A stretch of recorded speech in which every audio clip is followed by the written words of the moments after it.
Hey friends, welcome to One Flight Down, welcome to the Terry Isle Tasting Lounge, and welcome to another Back of the Beer Fridge Sunday. Today we are taking a look at a beer that is considered to be one of the best beers in the world, and it just sat in the back of my beer fridge.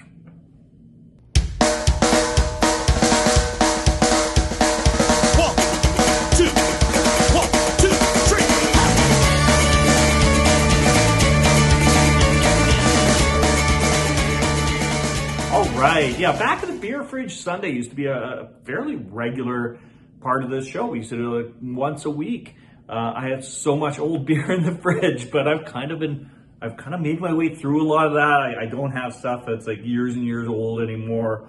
So I'm not doing these as often, but every once in a while, I'll go in there to grab a beer and I'll be like, this one's been sitting here a while. That's what happened with this. So this is a beer that I got from my friend Mitch back, I'm gonna say, it was last year sometime. Like I haven't had it for a year, but like late last year. So it's May or June by the time this is up. I would have got this like maybe October or something. I don't know. I don't remember the exact timing of it, but I've had it for a little while. Trappistes Rochefort is the brewery, and I probably butchered that name. It is a Trappistes Rochefort 10. There's a little 10 there. I just looked up some information on the brewery. They do 4 different beers, and yeah, this is apparently their most popular. So the reason this one has been in the back of the beer fridge for so long, it's 11.3% alcohol. It's not the kind of thing that you have all the time. And, you kind of got to be in the mood for something like this. This is going to be a lazy day at home. Perfect day for a slow sipping strong beer. So that's, I kind of figured today was the day to have this. So according to their website, they've got 4 varieties of beer. They've got the Rochefort 6, the 8, the Triple Extra, and then this one. And it says it is exceptional and renowned. Now, if I click on that and get into that page here, what does it tell me about this beer specifically? Once dubbed the Merveille or Wonder, Rochefort 10 was the second in the range to be launched in the early 1950s. So that's how long this brewery has been around. Rochefort 10 is now the most popular and best known beer around the world. What? Apparently, in fact, it features in the world's top 15 best beers. Okay, doesn't say where it features in that, but I'll take their word for it for now. It is brunette with complex flavors. It is a dark brown. It is dark brown in color with a creamy beige head, which we'll see in a minute. Best served between 12 and 14 degrees Celsius. I don't have anything to measure the temperature on this, but I did take this out of the fridge like about, 15 minutes ago. So it's still cool, but it's not like super cold. Yeah, and what else? Oh, it also says complex flavors, notes of chocolate, coffee, and spices. Sounds really nice. The number 10 does not refer to the alcohol content. Well, no, because that would be 11 or 11.3. Is that what I said? Yeah. The number does not refer to the alcohol content. It comes from an old Belgian unit of measurement that expressed the density of the wort. A beer unanimously recognized as one of the best in the world. And yeah, I believe this is a Belgian brewery. Brewed by monks, it's a Trappist brewery. Let's see here. It doesn't have a packaged on date. Instead, it's got a best before of December 12th, 2028. So this should be really good, I think. And just trying to get some general information on the brewery here. All right, it says expertise that has endured since 1595. And this is their second beer. It came out in the 1950s. Did I read that correctly? I'll correct it on the bottom of the screen. That seems little odd to me right now, but this is what it's telling me. The excellence of Rochefort beer stems from the rich know-how of the monks acquired over the centuries. The monastery was founded in 1230, and the first written records of the brewing tradition date back to 1595. And, you know, if I want to take the time to read really deep in here, I can probably find out whether or not it's still brewed by monks, but I'm just going to go with yes. I've decided it is brewed by monks. All right, this sounds like a very fancy beer, so I'm going to get out my very not fancy Corona bottle opener. And yeah, let's take a look at that. It's got some nice, a little gun smoke there, some nice bubbles, a little exploding bubble there a second ago. Very active looking. I don't have properly branded glassware, but I do have a chalice from another Belgian brewery.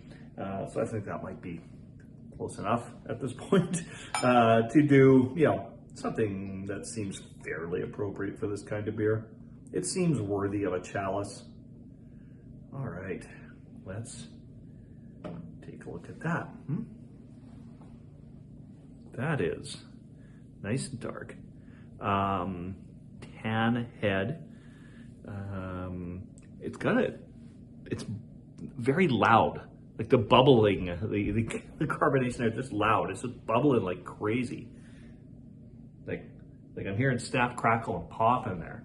And yeah, it is a pretty deep brown. Like I on the screen to me, it looks almost black. But no, I mean, I'm getting some good light coming in the windows right now. And I'd say, yeah, it's definitely more of a deep brown. Yeah, all right. Let's get a nose. Ooh, all right. I'm getting like a dried fruit kind of a note, like plum, something like that. Definitely a touch of chocolate. And definitely a touch of coffee. But that dried fruit smell comes through more than anything else. All right, time to go in for a taste. Cheers, my friends.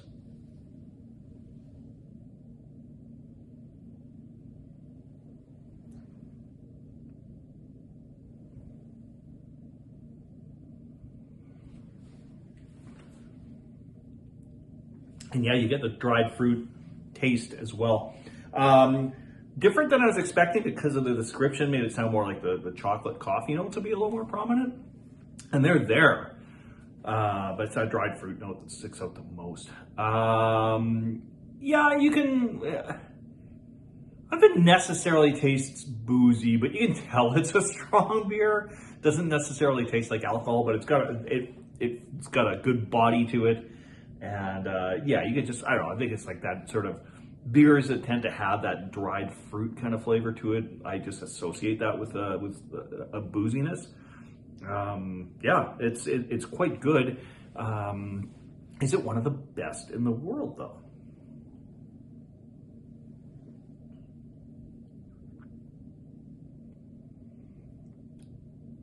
I mean, oh, there's the chocolate a little more there.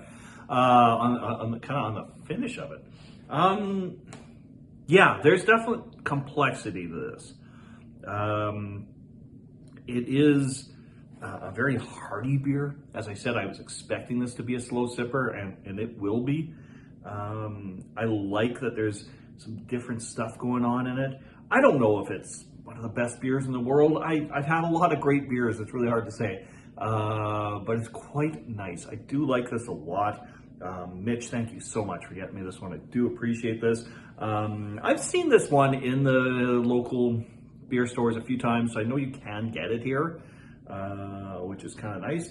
So I guess it is quite a known brand. Like it's widely distributed. Clearly, it's very well known, according to at least what they talk about on their website.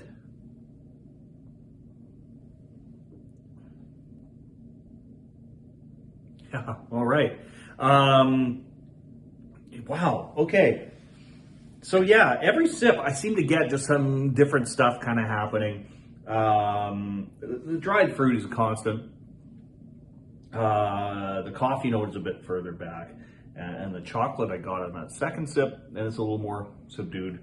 on this one. So yeah, there's a lot going on in this beer. I have a feeling as I keep drinking this, it's going to continue to be a journey for me, which is great. I do appreciate that kind of thing a lot. Yeah, it's fantastic beer. Really glad that I finally took the chance to drink it. But again, 11.3%. It's not something you're going to have every day. Again, Mitch, thank you so much for getting me this one. And to the rest of you, thank you so much for dropping by the Terry Isle Tasting Lounge. See you all again real soon. Cheers. I'm sick and I'm tired and I need to go home.